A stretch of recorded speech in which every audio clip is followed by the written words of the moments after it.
Bienvenue sur l'Ultra Trail World Tour 2016. Cette troisième édition du circuit mondial d'Ultra Trail va conduire les trailers du monde entier dans les endroits les plus sauvages de la planète. 12 destinations au programme sur les 5 continents, des parcours de 100 km au minimum avec un maximum de dénivelé et un nombre incalculable de sommets à gravir. Coureurs élites et amateurs vont se rencontrer et se mesurer sur des parcours fantastiques avec pour chacun le même but, parvenir coûte que coûte sur la ligne d'arrivée.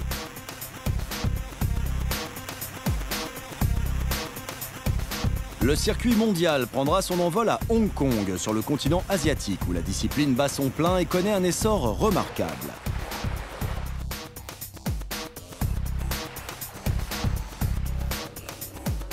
Un environnement contrasté entre gratte-ciel à perte de vue et montagnes très proches de la ville. Un parcours en montagne russe, des centaines de marches à escalader, des parties plus roulantes, le tout à proximité de la mer.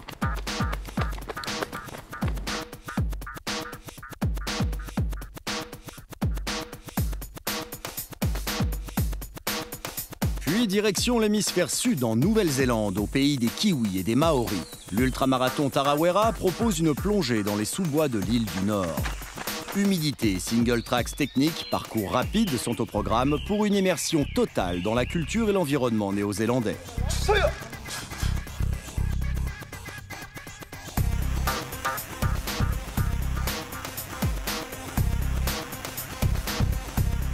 Retour sur le vieux continent pour la troisième étape.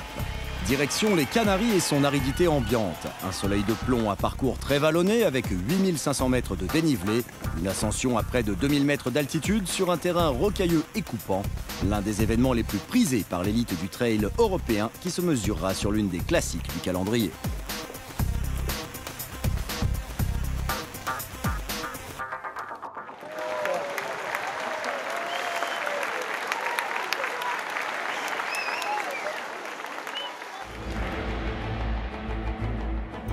L'Ultra Trail World Tour met le cap sur l'Asie et sur la mégalopole de Hong Kong pour la première étape du circuit 2016. Une véritable terre de contraste, à quelques kilomètres du centre-ville et de ses gratte-ciel, un relief brutal, des pentes abruptes, des chemins côtiers, des sommets culminant à presque 1000 mètres d'altitude, des falaises vertigineuses. Un terrain d'une grande diversité qui attire les trailers du monde entier pour cette étape d'ouverture. Hong Kong is a very special place, and it does attract a lot of people to come to the city, whether to join the race or to see the place with their family. I think it makes it special. Hong Kong 100 has become a very competitive event that a lot of international elites want to come and see how they fare with other international runners. Yeah, you are right. You know, if you live in Hong Kong in the flat and you're like just out, you know, on the trails and you can be in like 10 minutes, this is fascinates me. Ultra trail running, it's a way to be in contact with nature, and it's a way to feel a primary sensations, the sensations that are in your own. 在我想象中，就是不把它当成一次比赛，而是当成一个就是在大山里面的一次旅行吧。然后非常享受这个过程，然后我觉得可以让更多的人，然后去参与到这个旅行当中来，然后享受大自然，然后可以在大自然中自由自在的奔跑。 Hong Kong runners, there's always a special mood, special atmosphere during the race, and they are really happy to be there. They're always crying. It's always it's really funny to see how Asiatic people can enjoy the race and be on the race. Les conditions de course sont exceptionnelles cette année pour le millier de concurrents au départ. Un froid inhabituel règne au départ du 100 km et surtout un vent glacial dont on se protège comme on peut tout en gardant le sourire. It's quite fine. It's not cold. It's super cold. Parmi les coureurs au départ, le Français François Den qui renoue avec la compétition. It's hard because, like I say, it's not a typical period for me to race. It's January. Normally, I never run. I don't do a lot of sport, just a little bit of ski. But this year it was a little bit different. I think I keep a good training. My goal is like on one ultra is to reach the finish line as good as I can. I hope I will have a good race. Le compte à rebours s'égrène et c'est le départ donné en masse, une particularité du trail où les professionnels et les amateurs prennent le même départ. Les pros se rangent sur les premières lignes et partent très rapidement. Les amateurs se placent un peu plus loin derrière, au cœur du peloton, et adoptent un rythme plus prudent. Tous sont là pour prendre du plaisir et s'évader, et tous ambitionnent d'arriver au terme des 100 km et 4500 mètres de dénivelé, coûte que coûte. Le départ se fait au niveau de la mer. Avant d'aborder les premières pentes, les coureurs empruntent une plage où la foulée s'enfonce dans le sable. La grande silhouette du Français Den pointe aux avant-postes avec 4 autres favoris dans sa foulée. The first part is really flat, is really fast, and for me it's not my best round. Also I hope I won't be too much tired after the first part and be able to play on the second part, but I think I don't focus on the other runner, I just focus on me and try to keep a comfortable speed on the first part to be able to finish in good feelings and in good fast. If you burn all your energy on the first part on the flat, after you are not able to push. That's why it's really hard to adapt during this race. Les concurrents, hommes et femmes, passent d'un type de terrain à l'autre pendant plus de 100 km, atteignant presque les 1000 mètres d'altitude au point culminant. Single track, plage, escalier, montées et descentes, chacun doit adapter sa foulée tout en s'économisant. Pour moi, l'ultra trail, c'est un défi sur soi-même. L'objectif, c'est d'arriver au bout et puis de faire ces 160, 170, 200 km et de rencontrer tous ces paysages et ces personnes qu'on n'a pas l'habitude de voir dans notre vie habituelle.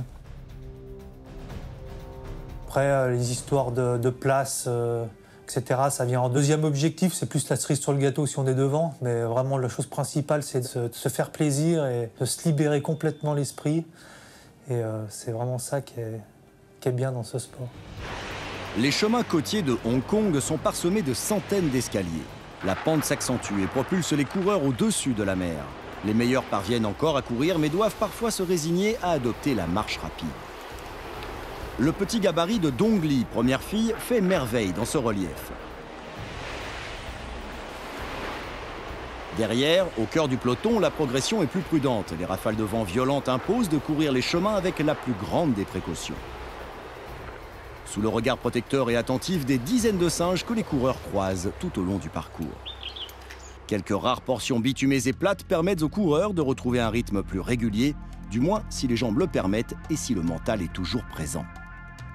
Para mí un ultra con 100 kilómetros está más que suficiente, ¿no? 100, 120 va bien. Ya 160 me parecen muchos kilómetros y bueno, no sé si se me dará tan bien como 100.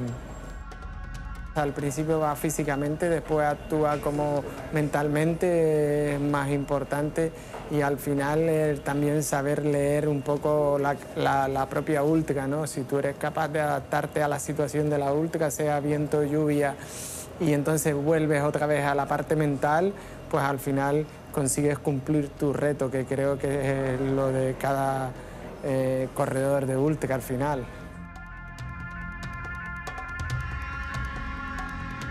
En tête de course, le Lituanien Gediminas Grinius secoue ses adversaires en adoptant depuis le départ un rythme soutenu, en espérant les faire craquer.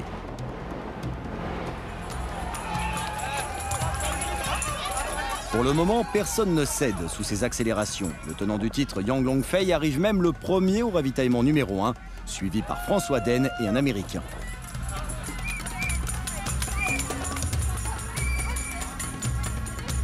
Dong Li place aussi la Chine en tête chez les filles. L'Espagnole Silvia Rigaros la suit à quelques minutes.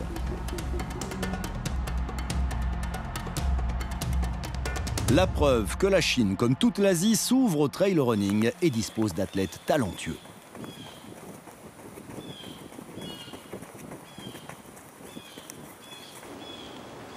Running, this bring me a lot of happiness. Also, running is so simple. You just need shoes, need a backpack, and then you go anywhere.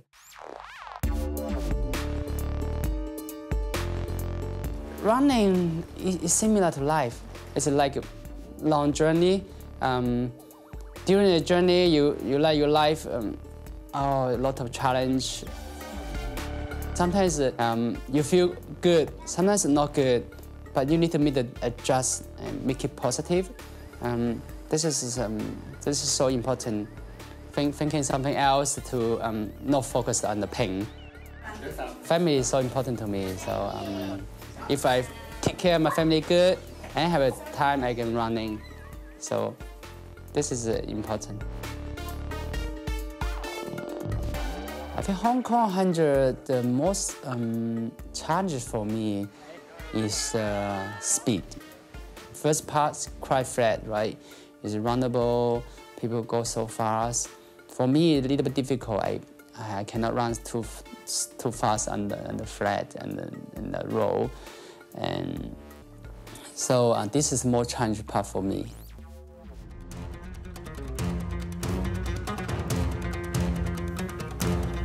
Dans la deuxième partie de course, plus pentue que la précédente, Grinius ne peut pas maintenir son rythme élevé. François Den le dépasse et prend la tête de la course devant le Chinois Yang Longfei. Le militaire lituanien marque le pas dans les montées. L'Espagnol Pau Capelgil le menace même à la 4e place. Bientôt la dernière montée avant de plonger vers la ligne d'arrivée. Les dernières marches à escalader pour le champion du monde d'Ultra Trail 2014, François Den. Allez François. Après une saison 2015 quasi blanche, le Français plane sur la compétition. Derrière lui, la fréquence plus élevée de Yang Longfei n'en fera rien. Le Lituanien Grinius limite les dégâts pour sa part. Une dernière descente et Den peut plonger vers la ligne d'arrivée en vainqueur. Congratulations, François! Le vigneron du Beaujolais l'emporte en 9h32, établissant un nouveau record du parcours. Une première sortie réussie en Asie pour le champion français. Yang Longfei conserve la 2e place et termine la compétition en marchant à 5 minutes du vainqueur, prouvant la qualité des coureurs chinois. Grand animateur du début de course, Gediminas Grinius obtient un nouveau podium sur l'Ultra Trail World Tour. Il avait terminé 2e du classement général l'an dernier et s'affirme encore comme un prétendant à la victoire finale cette année. L'Espagne place Pau Capelgil à la 4e place.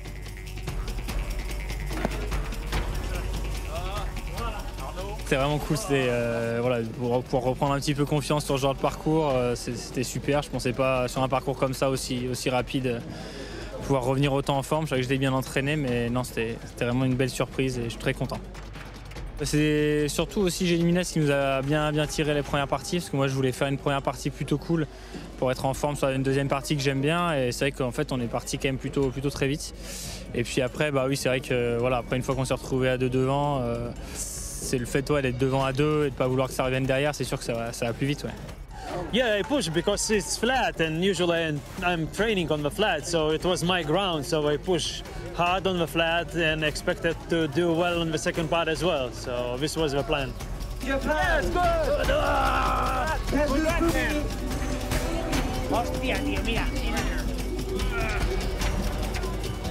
Chez les filles, victoire de la chinoise Dong Li. 在 CP 到 CP1 还是 SP1 的那第一个点的时候，就风特别的大，因为在海边嘛，然后我就差不多几乎要刮跑了。今年第1站比赛，然后拿到了第1名，然后希望以后的比赛都能够取得好成绩吧。 Épuisée, l'Italienne Lisa Borzani termine 2e à 25 minutes. I've never seen Dong Li. She's too fast for me. I think she ran a very great race. L'Espagnole Silvia Trigueros termine à la 3e place. La nuit tombe bientôt sur la mégalopole. Elle n'arrête en rien la progression de l'arrière du peloton. La motivation de terminer une épreuve de 100 km et 4500 mètres de dénivelé positif est plus forte que tout. À son rythme, la majorité des engagés vient à bout de l'épreuve. Ils sont accueillis comme des vainqueurs sur la ligne d'arrivée. Déjà douchés et changés, les meilleurs accueillent les derniers sur la ligne dans une ambiance de communion et de partage.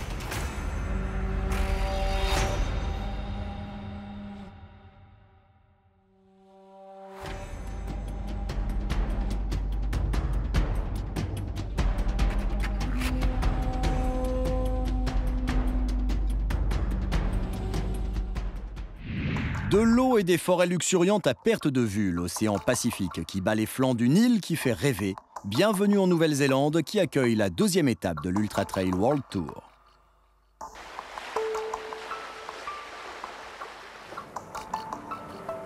Ruby Muir, 24 ans, double vainqueur de l'ultramarathon de Tarawera, y a découvert la course à pied. Elle est devenue depuis l'une des athlètes locales les plus en vue. I don't know exactly when I started running, but it was towards the end of high school, so maybe I was 17 or 18. I was just running from home, so we lived up a long gravel road, and I'd run up and down that road regularly. And we lived sort of in a bushy area, so I'd run through some of the tracks near our house to get to the road and things like that. I run for lots of different reasons. Sometimes I run because I've got clear goals and it's really satisfying to achieve them and to struggle and improve. And sometimes I run just because it's a nice, fun thing that makes my day better. And sometimes I run more for a mental health reason, like it makes me feel happier or, yeah. Élevée dans cet environnement sauvage, Ruby Muir s'est logiquement tournée vers le trail running où l'esprit d'aventure perdure. Definitely, trail running and these big ultra races are a wonderful way to see new, beautiful places that I wouldn't have a chance to otherwise. L'occasion pour Ruby de prouver son talent. New Zealand's quite a small running scene, and so there isn't a lot of opportunity for, you know, there's never like a lead pack of women or something. Sometimes there's one other person you're racing. And so it is really exciting for me when there is a big race, when there is like a proper race, you know, where you can actually see the person you're racing against, and there's a bit of, yeah. I really enjoyed that last year at Tarawera when I was racing Ruth Croft, and I think 10 k's from the finish she ran me down, and it was quite an exciting experience for me and really challenging to be pushed like that. And so I really enjoy, you know, the times when I do. 15 jours après l'épreuve inaugurale de Hong Kong, direction donc l'hémisphère sud. Un changement total d'ambiance et de décor pour les concurrents inscrits sur le Tarawera Ultramarathon. Une épreuve de 100 km disputée dans la baie de l'Abondance sur l'île du Nord, entre Rotorua et Kawero, en bord d'océan et à travers les épaisses forêts primaires. Un nouveau terrain pour beaucoup, mais surtout un nouvel environnement et une nouvelle culture maori qu'ils apprennent à découvrir tous ensemble avant la compétition.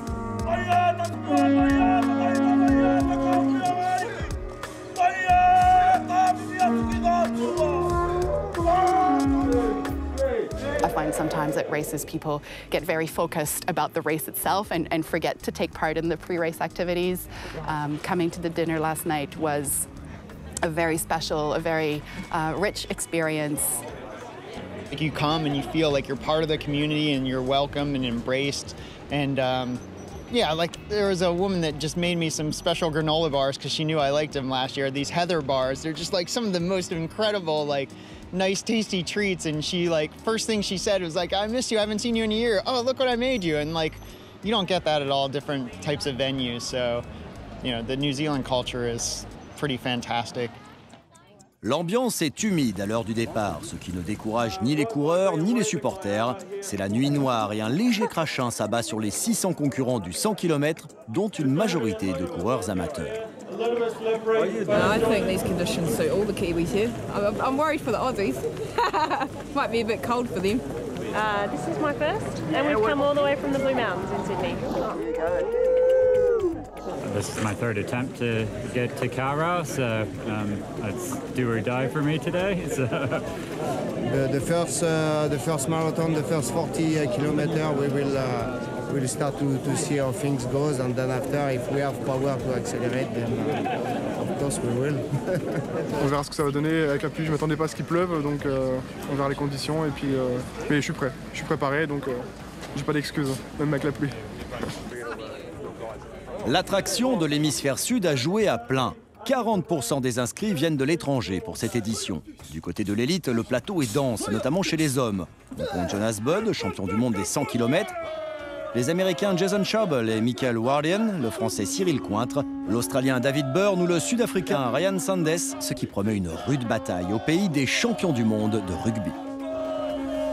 Après un haka saisissant où les guerriers maoris ont insufflé une force supérieure aux concurrents, le peloton est libéré dans la nuit. Élite, amateur, équipe de relais, tout le monde part à 6 h du matin Éclairés par leur frontale, les coureurs s'engagent sur les premiers kilomètres glissants. Le parcours s'annonce relativement plat, même s'il présente tout de même 2700 mètres de dénivelé positif.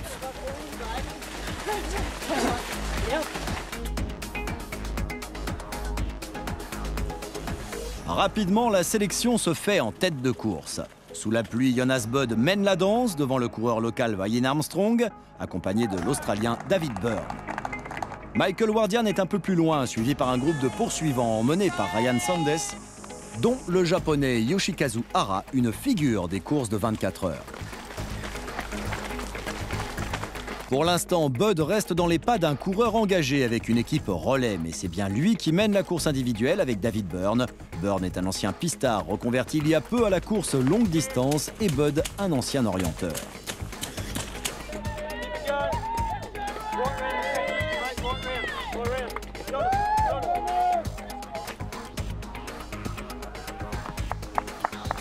Du côté des filles, la double tenante du titre, Ruby Muir, est déjà aux avant-postes et semble bien motivée pour devenir la première femme à réaliser un triplé sur cette épreuve, malgré des soucis musculaires depuis l'an dernier. Go, Ruby! Well, I mean, that's still there. It's always going to be there, you know. It was a tear. I've lost that muscle and it's not repaired. But I'm working out, you know, how to train with it. And doing the road marathoning was fun, and that sort of training I found I can handle a bit better than sort of training for these sorts of races. But I had quite an ambitious sort of November, December, I raced the race in Australia, and then 3 weeks later I did a marathon, and then 3 weeks after that I did the 60K Kepler. And so sort of I was ready for a bit of a break and some recovery, but then I got some good opportunities and now I'm here. So the quad, I haven't looked after it as well as I should have lately, so it's not where I'd like it to be, but we'll see. Hopefully after this I'm going to do the Ultra Trail Australia and then Western States, which will be my first 100-miler, so that's quite a big, scary commitment for me, especially on this leg, which isn't really playing the game as well as I'd hoped, but you know, that's why you do it. If you don't know whether it's possible or not, where's the excitement? So, yeah.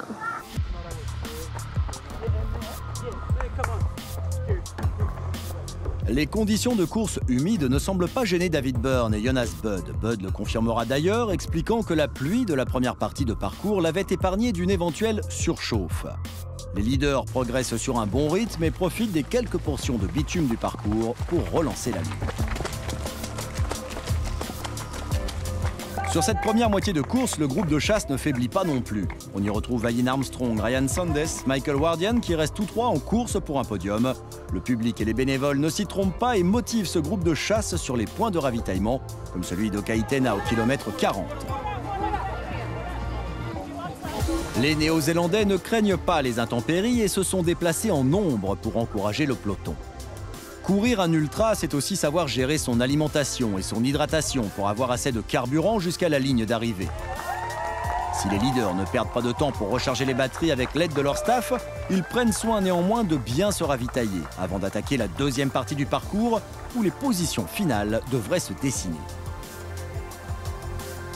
La prochaine section va proposer une partie montante sur le Western Okataina Walkway et des écarts peuvent se créer là. Derrière, Bød et Byrne, Sandes et Armstrong résistent et semblent encore pouvoir rester au contact des leaders. Une sorte de résurrection pour Sandes, victime d'une mononucléose l'an passé, et Armstrong, lui, 4e l'an dernier, voudrait regoûter aux joies du podium. Chez les filles, Ruby Muir semble connaître quelques soucis physiques. I've got a bit of a sore quad. I had it nicely strapped, but it's a bit wet, so it came off over the hill. La course est encore longue. Un ultra-trail fait passer les athlètes par différents états et de nombreux faits de course peuvent encore arriver. Certains diront que la compétition démarre vraiment à mi-course, alors mieux vaut rester à l'écoute de son corps.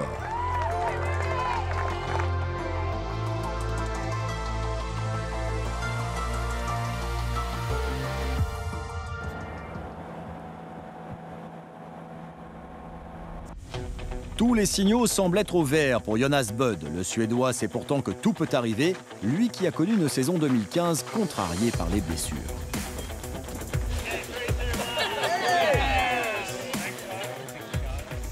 had a little bit problem at the start of the year. I had a stress fracture in my hip bone, so I didn't compete or run anything before the middle of May. And I started to run a little bit, and I made my first competition in the end of July. And then I continued to run a little bit more, and then I made my first ultra in the end of August. And I felt really, really strong. And 3 weeks after that race, it was World Championship in 100K in Winschoten. And I set a new Swedish record and took the gold. So it was a really strange season last year. Normally it's winter at home, so I do some skiing and long running and not so much competitions this season. But I think it's good to have a break in the winter training also to do something different.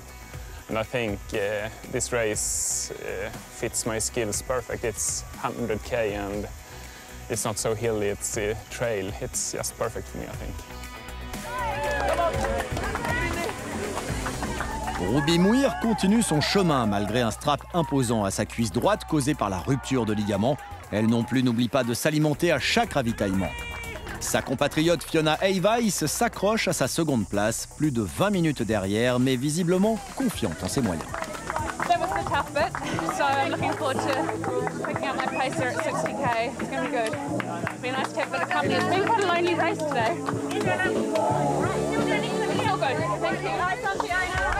Derrière elle, Melissa Robertson, troisième, profite de la compagnie des athlètes amateurs et émerveillée par le parcours. Oh, mate, beautiful, Amira. It's just incredible. Just stunning surroundings, eh? Yeah, it's very nice. It's very good. It's rainy day. It's not so hot for me. La pluie a désormais cessé, les rayons de soleil réchauffent l'atmosphère et les coureurs peuvent profiter pleinement d'un environnement sauvage et de sentiers tracés dans une forêt luxuriante où l'humidité est toujours très présente. Ils passent la rivière Tarawera et ses fameuses chutes.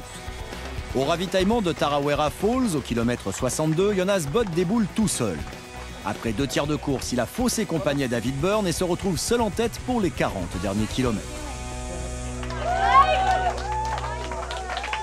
David Byrne n'a pas pu répondre à l'accélération du Suédois, plus expérimenté, qu'il laisse filer.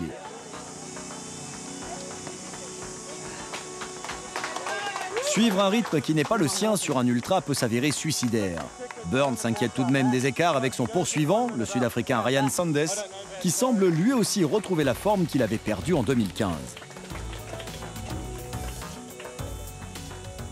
2015 wasn't the greatest year for me.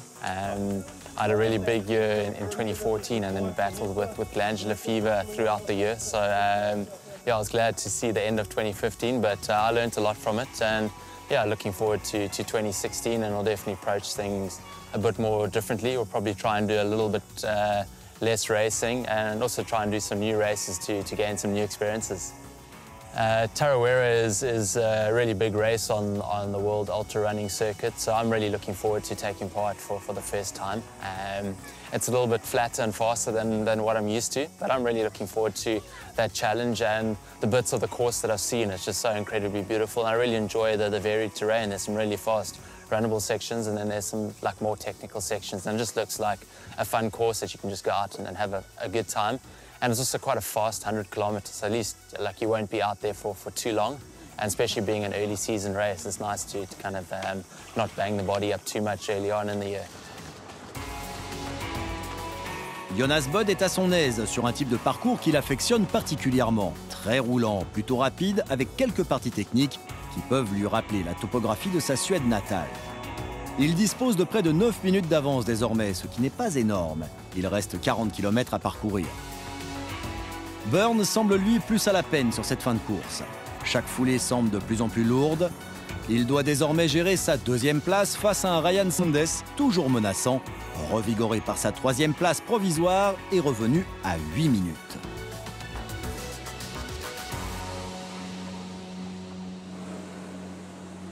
La fin de course est délicate pour Ruby Muir. Son avance fond, passant de 21 à 9 minutes. Elle est désormais accompagnée par son mari qui joue le rôle du pacer, comme l'autorise le règlement sur les 30 derniers kilomètres de course.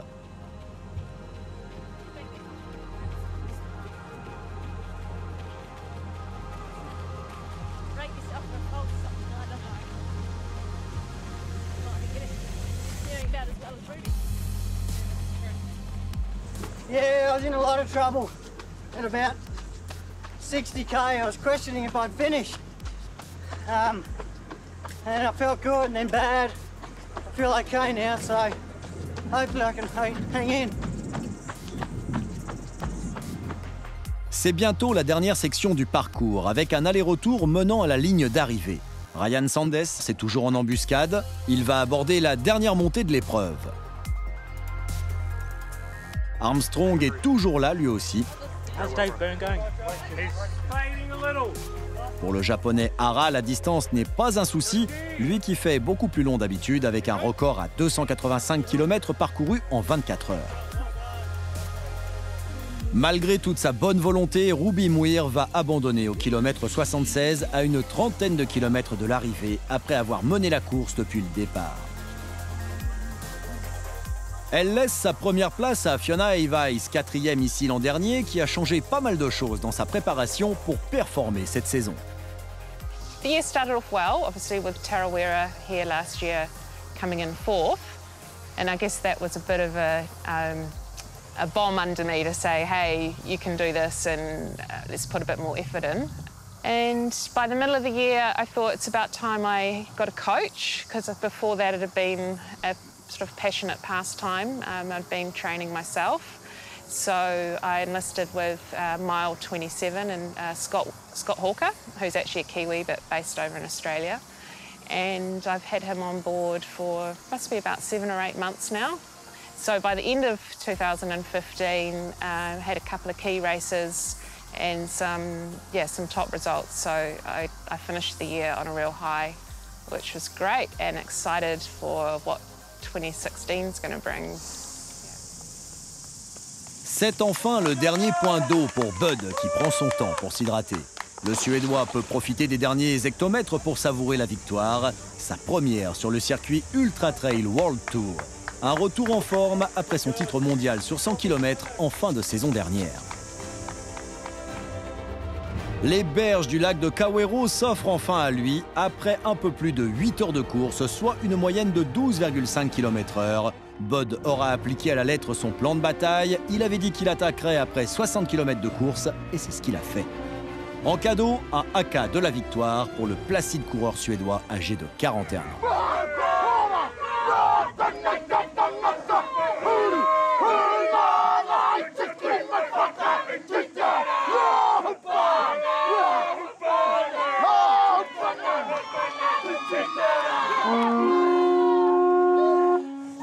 It was a really nice race. The plan was just to have a nice run the first 60k, and I think I managed to keep a good pace, and it felt really good the first 60. And then it's a little bit of dirt road, so I think that's the best part for me, so I maybe speed up a little bit on that part. À plus de 20 minutes, l'Australien David Byrne, 35 ans, conserve sa deuxième place, un excellent résultat pour son premier 100 km. I'm happy, really happy. I've only ever run 60k, so it's my first 100. I had to do it in New Zealand because it's like the best country on the planet. It's my favourite place, even though I'm Australian. So I had to do it here and to run so well, really happy. 8 minutes derrière Byrne, Ryan Sanders monte sur la dernière marche du podium. Then after about 30 k's, I was feeling quite good, so I pushed a little bit. Vaj and Armstrong and Michael Wood, and I know they're quite strong on the road, so I wanted to put a bit of a gap onto them. And then when I got into the road, it was just kind of just running and kind of hanging on in there. Suivent ensuite le petit japonais Hara et le coureur local Wayne Armstrong.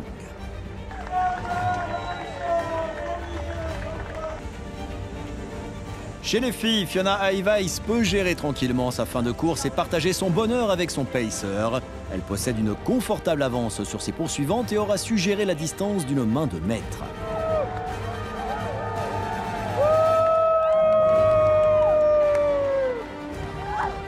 La néo-zélandaise l'emporte en 10h34 et engrange à 40 ans l'un des plus beaux titres de sa carrière. That was probably the lowest point of the race, was just getting over that halfway mark, and then once you know you're in the final stages, you just tick the kilometres off, and yeah, it was awesome.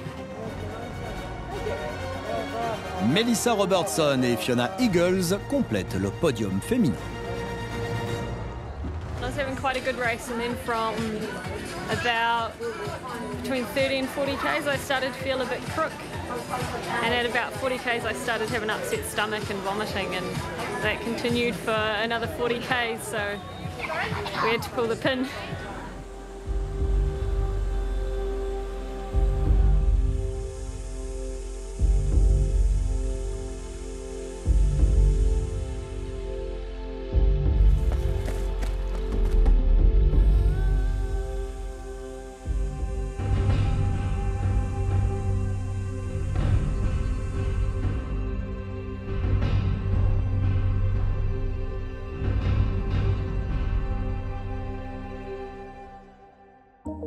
Après le froid de Hong Kong, l'humidité de la Nouvelle-Zélande, destination la chaleur et le soleil des îles Canaries pour les coureurs de l'Ultra Trail World Tour.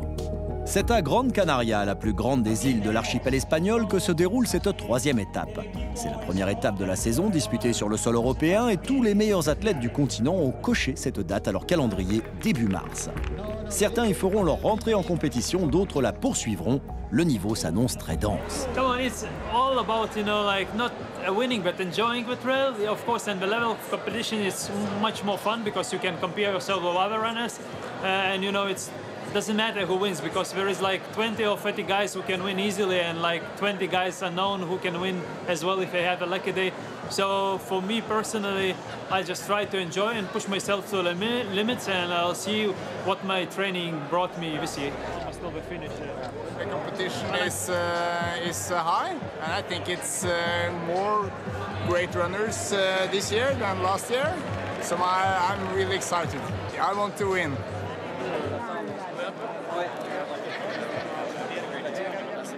Bon, je suis déjà venu 5 fois et ça s'est pratiquement toujours bien passé, sauf la dernière fois où malheureusement j'ai dû abandonner à 12 km de l'arrivée. Je reviens dans l'optique de vraiment de finir, de me faire plaisir tout du long, de gérer ma course. Bon, ça va filer devant, hein, ça va aller vite, ça va aller même très vite. Mais il y a une partie qu'on reverra peut-être. Et puis après, moi, l'optique, c'est vraiment la ligne d'arrivée et de faire ma course, de m'amuser, de faire mon truc, de faire du mieux que je peux. C'est la 4e fois que je viens ici.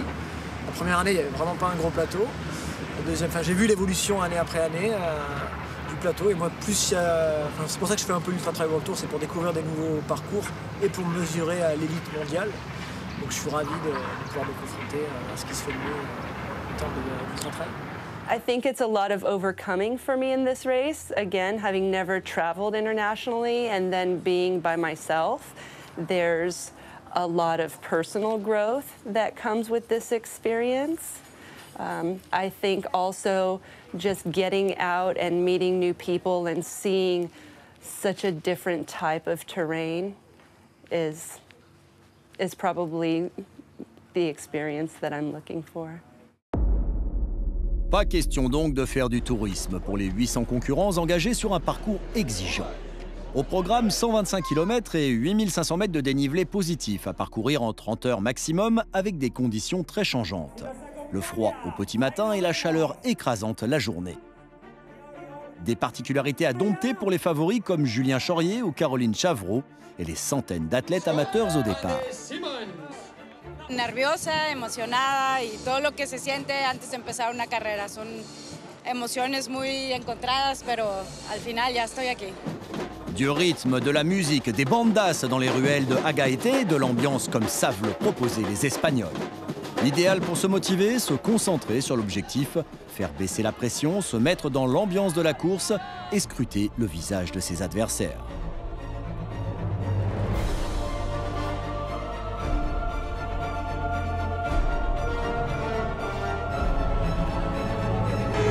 Le départ est donné et malgré l'heure tardive, les spectateurs sont nombreux à être venus encourager les coureurs. Beaucoup de monde derrière les barrières et c'est toujours une force supplémentaire pour les concurrents qui se sentent portés par la clameur.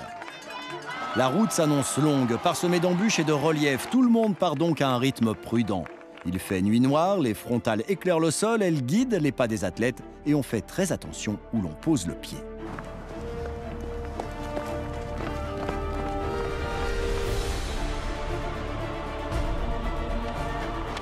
À l'approche du 10e kilomètre, c'est le premier des 11 ravitaillements du parcours. Les coureurs sont encore très frais et proches les uns des autres. Nuria Picas, tenante du titre, grimace et se masse la cuisse. Elle abandonnera finalement.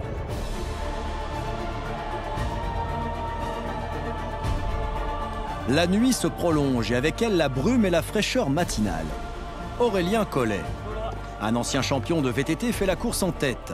Suivi par le Norvégien Didrik Hermansen, deuxième ici même l'an passé, le Chambérien Julien Chaurier n'est pas très loin pour sa course de rentrée.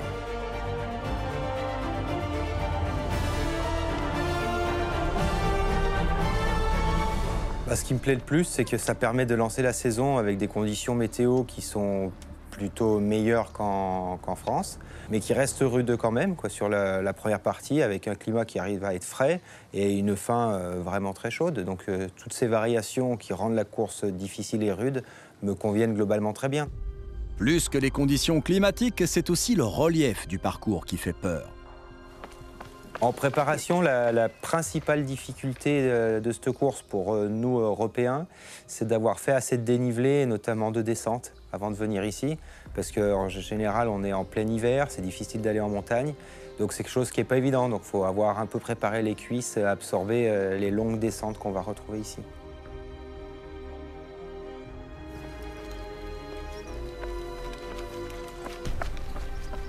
Les moments qui sont top, c'est les passages aux points les plus hauts, au Roque Nublo et au Pico de las Nieves, où là on va avoir le jour qui sera levé depuis quelques heures, donc des lumières assez belles et c'est super beau sur ce rocher rouge, c'est vraiment chouette. Le jour s'est enfin levé, l'atmosphère s'est réchauffée et les coureurs peuvent enfin admirer ce Roque Nublo vers le kilomètre 80. Un massif qui culmine à plus de 1800 mètres d'altitude, avec ce doigt en basalte de 80 mètres de haut. Aurélien Collet poursuit son cavalier seul en éclaireur. Gediminas Grinius n'est pas très loin. Derrière, on retrouve Didrik Hermansen, le Suisse Diego Passos et l'Espagnol Yaray Lopez. Les coureurs foulent ce massif situé en plein centre de l'île qui domine tous les alentours. Le terrain y est sec, rocailleux, l'ambiance aride, le relief plutôt cabossé et surtout, il n'y a absolument aucune ombre où s'abriter du soleil.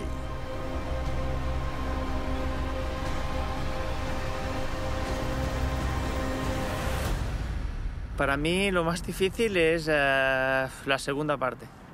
La segunda parte que hay que correr mucho y creo que es mi punto débil. Mientras más duro sea la prueba, para mí es mucho más fácil. Y cuando es correr mucho, la calor, no me gusta tanto, pero bueno, hay que acostumbrarse a todas las climatologías y lo daremos todo, como siempre. El año pasado tuve un bajón en la segunda parte y este año miraremos de no tener el bajón y superar mi tiempo es el objetivo.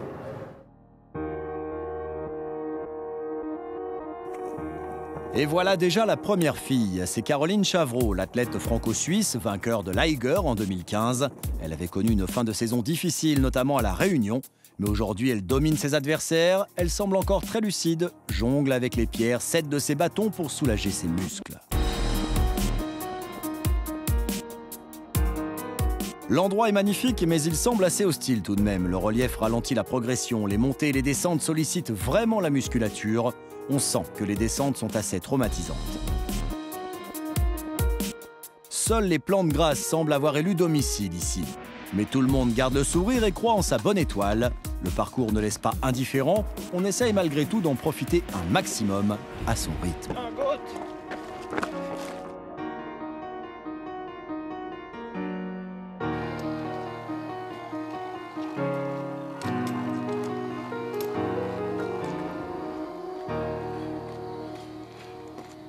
I'm ready to finish, though. My legs are tired. Nice to be out on this trail enjoying the beautiful scenery. It's just wonderful.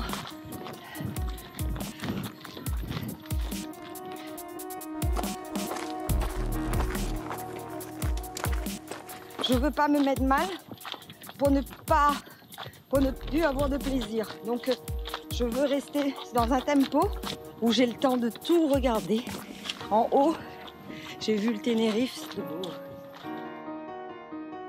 Pour le gros du peloton, l'essentiel est bien là. Découvrir de nouveaux paysages, un nouvel environnement, de nouveaux sentiers, partager un effort avec des inconnus qui deviendront peut-être des amis après la course, gérer son effort pour arriver au bout et donner le meilleur de soi-même pour réussir son propre défi.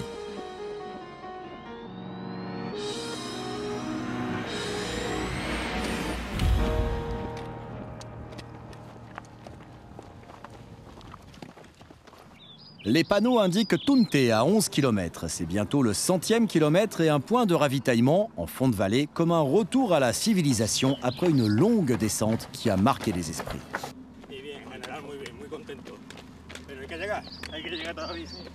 Hemos subido al Roque Nubla, impresionante. Luego la bajada, ostras. Muy bien, muy contentos. Muchas gracias por todo. Enfin, un ravitaillement pour refaire le plein d'énergie avant la fin de parcours. Le calme règne dans ce village pittoresque. Les rues sont désertes, tout le monde semble se protéger de l'écrasante chaleur. Les coureurs, eux, arpentent un bitume surchauffé.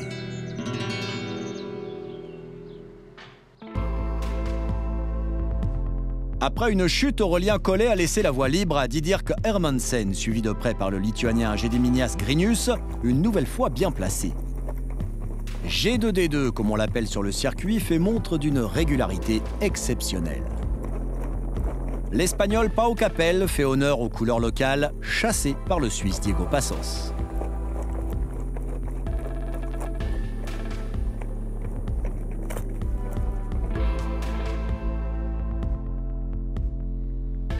Déjà deuxième en 2015, Hermansen va faire fructifier sa connaissance des lieux et file vers la victoire.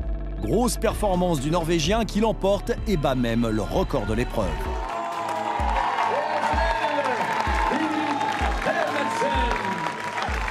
The race was really nice, as always. A lot of nice people cheering, a lot of nice runners. And I mean, the starter field this year was high, a lot of great runners.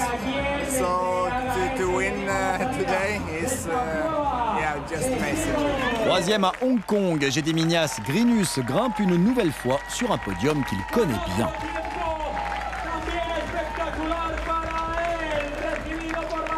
Gediminas is always strong. He never gives up. I had to push several times to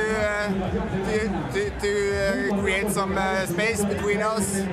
I had like 2 minutes to him in Tunte. Then he came back, and then I pushed down to Agades. I got another 2 minutes, and that was enough. Pau Capel et Diego Passos, eux, ne peuvent se départager. Ils arrivent main dans la main au bout de l'effort. Caroline Chavreau l'emporte chez les filles et intègre le top 20 au scratch, une performance exceptionnelle. J'ai essayé de bien courir, maintenant j'étais en forme, je le savais avant, mais bon, on ne sait jamais trop comment va se passer une course, même si on est en forme. Et je crois que j'ai assez bien géré, je me suis quand même perdue 3 fois, ça m'a mis un peu en colère sur le moment, mais ouais, j'ai perdu 6-7 minutes, c'est pas trop grave. La ligne d'arrivée est une délivrance pour beaucoup. On l'a franchie avec ses enfants, ses amis, des coureurs croisés en chemin. Cette édition 2016 aura été particulièrement difficile avec plus de 250 abandons répertoriés.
Prochain rendez-vous avec l'Ultra Trail World Tour, le marathon des sables, pendant 6 jours dans le désert marocain.